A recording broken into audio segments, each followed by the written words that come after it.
Inside your spotlight this morning, we get some updates from the U.S. Embassy, especially as it relates to consular services. And to do so, I want to welcome the Visa Chief at the U.S. Embassy Port of Spain, Mr. Mike Mitchell. Good morning to you, Mr. Mitchell. Good morning, sir. It's great to be here. Thank you so much for waking up this early and coming to share some information with us. Absolutely. Let's start with some updates from the consular section of the U.S. Embassy. I understand that now we can pay visa fees online.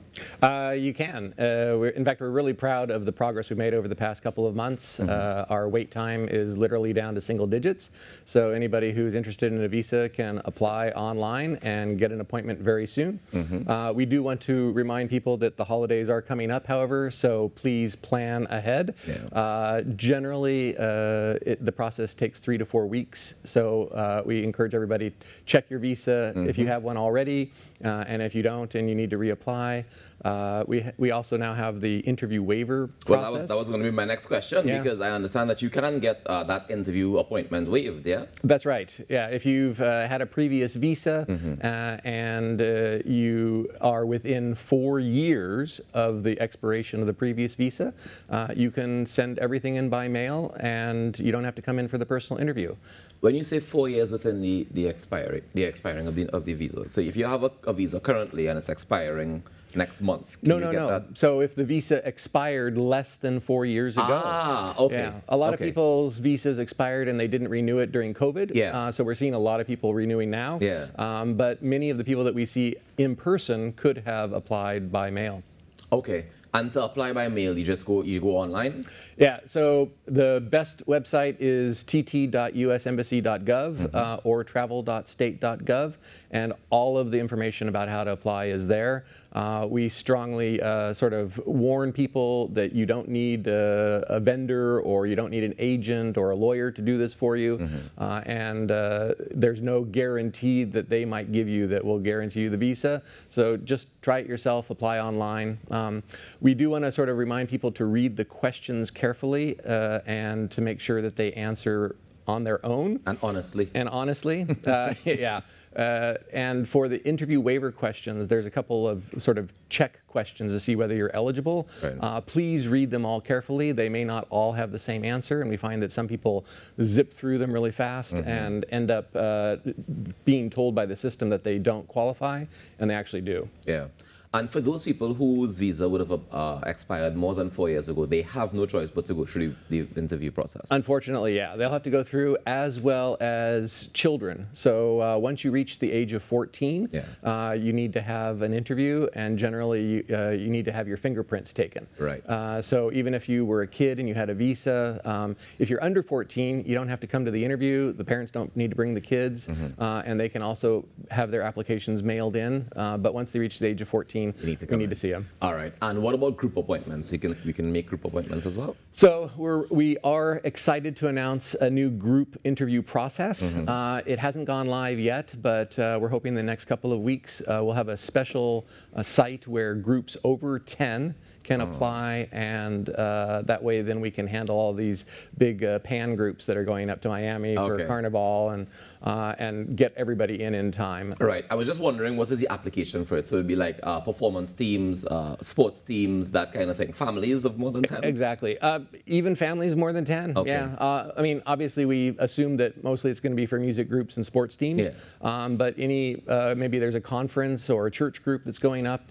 All of those people can apply as well. Can apply together as well. And that would be for the regular visitor's visa? Exactly. B1, B2 tourist visa. Yeah. Fantastic. So we've seen some very interesting cases recently. We saw that some people were arrested for fraudulent claims, and so we mentioned being honest on the interview. But has there been an increase in visa fraud or attempt at visa fraud? Well, unfortunately, we have seen it.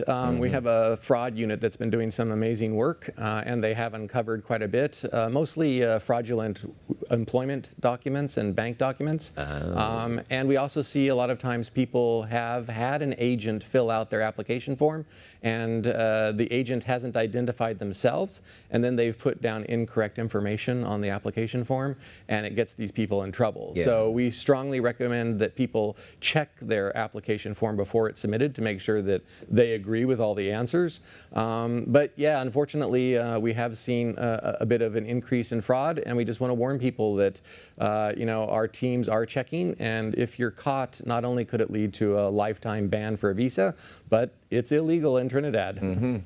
So we saw a situation where people were arrested, and I mean, of course, so we know, like you said, it's illegal in Trinidad. But aside from that, I think it's important to reiterate that you will also be banned for life from getting a visa. Yeah, it's very serious. We take it very seriously, and we really want people to just be honest. Does it matter if it was a situation where somebody acted on your behalf, and you didn't verify the information, you still will get that ban for life regardless? If you put your name on the application form, it's your application. That's why we really want to tell people to make sure that they check it before it's submitted. All right, nice. And I know that the U.S. election is coming up soon. U.S. citizens who are living or residing here in Trinidad and Tobago, will they be able to vote for that election? Absolutely. The embassy is completely prepared and standing by to assist people in this process. And there's one catch-all website that covers everything. It's fvap.com. And the problem with the United States voting is that every state and every county has their own special process. So it's difficult for us to tell people what to do until we figure out where they live and where they would be able to vote in the U.S. Generally, all U.S. citizens can vote, especially in the federal elections. And all the information that you would need is on fvap.com. Okay, but the actual details of it would only come out when people come and say, well, I'm from this place and I will vote accordingly? Yeah, well, or when they go online, they'll select their state and county, and then it will have all the information on how they can vote in that particular region. Okay, fantastic. Now, you said the wait times are down to single digit. That means, like you said, 3 to 4 weeks. So the wait time in terms of getting an appointment, like you could go online now and get an appointment this week. That's what I mean by single digits. But once you come in for the appointment, then there's a few days for the processing. And then we return most passports and visas via TT Post.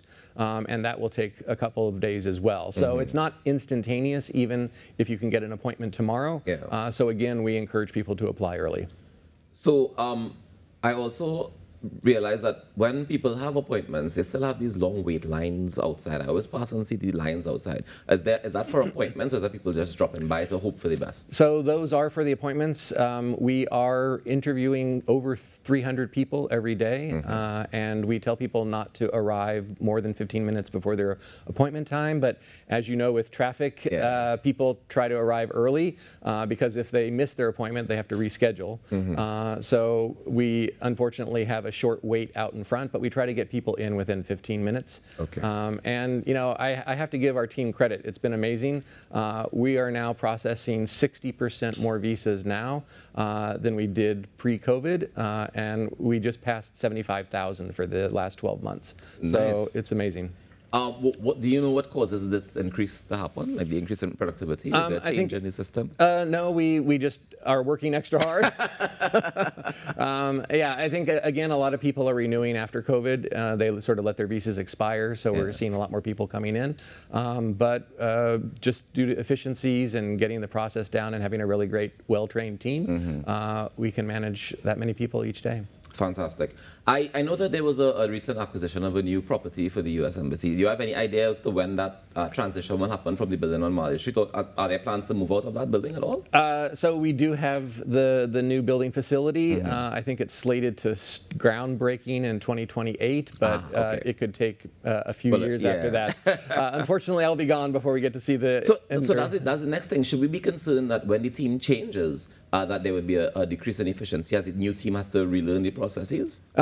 I certainly hope not. So I just arrived 2 months ago. Happy to return. So I was here 12 years ago for my first post. Nice. I loved it so much that I got to come back. And we have a great training plan. We have local staff that have been here for many years, and they generally don't change. They're our sort of institutional knowledge. And so when new officers come in, they know the process. So they fall into the process. That's right. Fantastic. So when you were here 12 years ago, compared to now, have you seen much changes in Trinidad and Tobago? Traffic has gotten a little worse, but no, the country's great. We love it. The beaches are beautiful. The people are amazing. The culture it's unparalleled in the region. So we're very happy to be back. And if I'm not mistaken, Ambassador is in her last year? Yeah, I mean, it always depends on the elections, and she serves at the will of the president. Of the president. Okay, fantastic. Well, Mike, I want to say thank you so much for joining us this morning, for sharing this information with us, and giving the updates. And I hope that the people of Trinidad and Tobago who are interested in getting their visas renewed or applying for visas for the first time got the information. They know they can head across to the website and they can organize to get their interview waived. And when do you have any idea when we'll be launching the group appointments? We hope within the next couple of weeks. All right, fantastic. Well, we look forward to that update as well. And I thank you again for waking up early this morning, braving the traffic and joining us. Thank you so much. Not a problem. Ladies and gentlemen, Visa Chief at the U.S. Embassy, Mike Mitchell, joining us this morning to chat a little bit about some updates on consular services at the U.S. Embassy. Head across to the website and get as much information as you need. We take a quick break and we come back with more on the Now Morning Show. Stick around.